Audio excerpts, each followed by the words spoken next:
Jogging కి వేళాయరా, ప్రకృతిలోకి పయనమవ్వరా. పూర్తి వివరాలకు చదవండి రేపటి సాక్షి హైదరాబాద్ ఎడిషన్. సాయి కిరణ్ చెప్పండి, కూల్చివేత ఏర్పాట్లు ఏ మేరకు వచ్చాయి? ప్రస్తుతం అక్కడ మహిళలు మాట్లాడడం కూడా మనం చూసాం. మరి దీనికి నష్టపరిహారం ఏదైనా ఇచ్చే అవసరం కూడా ఉంటుందా? ప్రభుత్వం యోచించే అవకాశం కనిపిస్తోందా? అలాగే 70 గజాల స్థలంలో ఈ భవనం అన్ని పర్మిషన్లతోటే కట్టారా, లేదంటే ఇది అక్రమ నిర్మాణం అని తేల్చారా? ఏంటి వాస్తవాలు, ఏం జరుగుతోంది అక్కడ? సరే, ఇక్కడ ప్రస్తుతానికి నెలకొన్నటువంటి పరిస్థితి చూస్తే అధికారులు అయితే చేరుకున్నారు.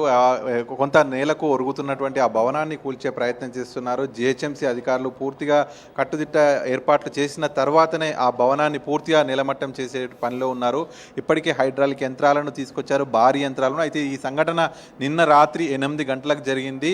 ఇక్కడ పక్కన ఖాళీ స్థలంలో ఒక పెద్ద భవనాన్ని నిర్మించాలని చెప్పి దానికోసం సెల్లార్ తవ్వకాలను మొదలుపెట్టాడు. అయితే ఆ పక్కనే 50 నుంచి 60 గజాల స్థలంలో 5 అంతస్తుల భవనాన్ని నిర్మించారు 2 సంవత్సరాల క్రితం. ఆ బిల్డింగ్ కింద ఉన్నటువంటి పునాదులను కదిలేలా కూడా ఇతను సెల్లార్ తవ్వడంతో ఈ ప్రమాదం సంభవించింది. నిన్న రాత్రి 8 గంటలకు భారీ శబ్దాలతో ఒక్కసారిగా ఆ బిల్డింగ్ 5 అంతస్తుల బిల్డింగ్లో ఉన్నటువంటి గోడలు అలాగే టైల్స్ ఇవన్నీ కూడా బ్రేక్ కావడంతో ఒక్కసారిగా ఉలిక్కిపడి అందరూ బయటకు వచ్చేసారు. ఆ వచ్చినటువంటి సమయంలోనే ఇది ఒక పక్కన ఒరిగింది అనేటువంటిది గుర్తించారు. వెంటనే పోలీసులకు వీళ్ళకి సమాచారం ఇవ్వడంతో అధికారులకు వీళ్ళంతా కూడా చేరుకొని ఇక్కడ ఎటువంటి సెట్ బ్యాక్స్ లేకుండా అలాగే తక్కువ స్థలంలో అంటే 50 నుంచి 60 గజాల్లో 5 అంతస్తుల భవనం అంటే ఖచ్చితంగా ఇది అక్రమ నిర్మాణం.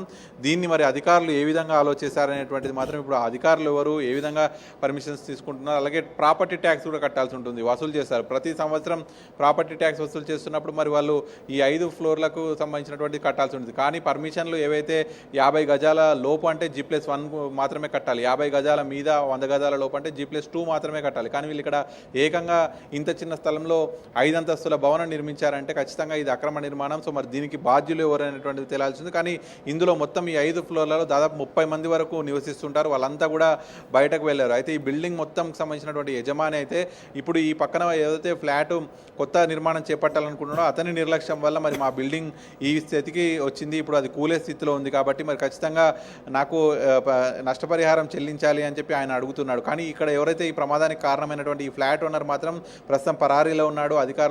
పోలీస్ అధికారులు ఆయన కోసం గాలిస్తున్నారు. ఒక కేసు కూడా నమోదు చేసినట్టు తెలిసింది. మొత్తానికైతే భారీ యంత్రాల సహాయంతో ఆ మొత్తం బిల్డింగ్ని అయితే కూల్చే పనిలో ఉన్నారు.